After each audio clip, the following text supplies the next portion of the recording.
Lengua materna, español. Segundo grado. Bloque 1. Secuencia 3. Investigar sobre la diversidad lingüística.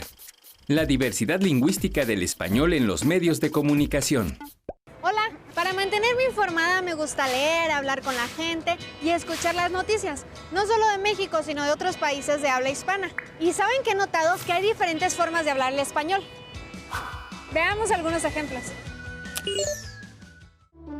Creo que nosotros tenemos que apuntar a eso, como club, como equipo, como vestuario que tenemos hoy. Este fue el futbolista argentino Leo Messi. Ahora escuchemos al boxeador mexicano Julio César Chávez. Sí, no soy muy sensible, de verdad, o sea,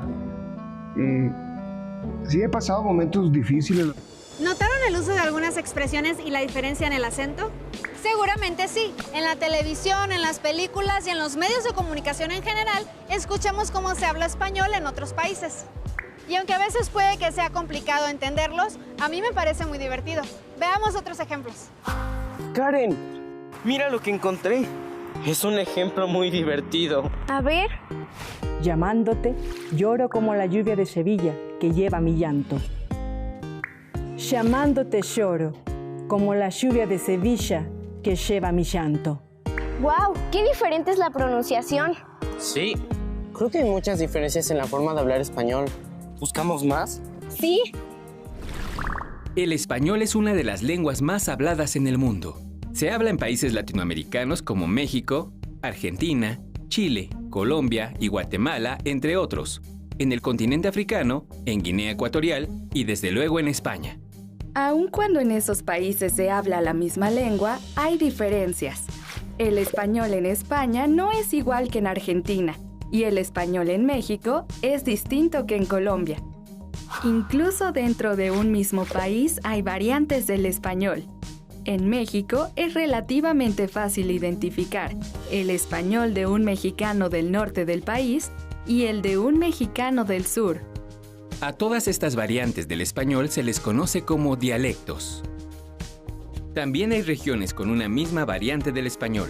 Esto se debe a que las fronteras o límites geográficos de los países no determinan el uso que se da a la lengua. Por ejemplo, el español en Chiapas, México, se acerca más a cómo se habla el español en San Marcos, Guatemala, que al español en Tampico, Tamaulipas, México. A este fenómeno se le conoce como variantes regionales del español. Como se señaló, las variantes o dialectos del español en algunos países se distinguen por la pronunciación de algunas letras. Tal es el caso de España, donde incluso en el mismo país, dependiendo de la región, la pronunciación de las letras S, C y Z es diferente. Otro elemento que distingue a las variantes del español es el voceo, donde se usa el pronombre vos equivalente a los pronombres tú y usted. Esto es común, por ejemplo, en Argentina, Nicaragua y Colombia. El uso de palabras diferentes para nombrar al mismo objeto es otro elemento que distingue a las variantes del español.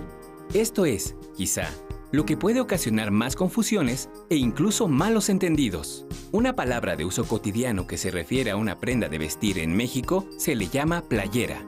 En Argentina, remera. Y en Venezuela, franelilla. Otro factor que distingue a las variantes del español es el orden de las palabras o sintaxis. En Cuba, por ejemplo, es común escuchar ¿Cómo tú estás? Mientras que en México se dice ¿Tú cómo estás? No hay que ir tan lejos para encontrar variantes del español. Por ejemplo, en el pueblo de mis abuelos en Michoacán, al bolillo le dicen virote. En el norte de México le llaman abanico a lo que en el centro le decimos ventilador. Busquemos más ejemplos de los dialectos del español.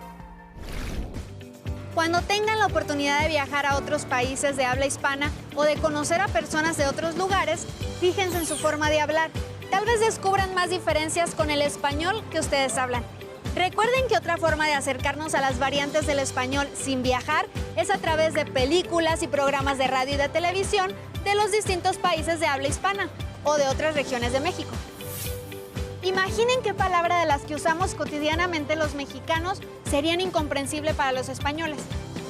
Lo interesante de las variantes o dialectos del español, cada una con sus particularidades, es que a pesar de esas diferencias nos podemos entender. Adiós.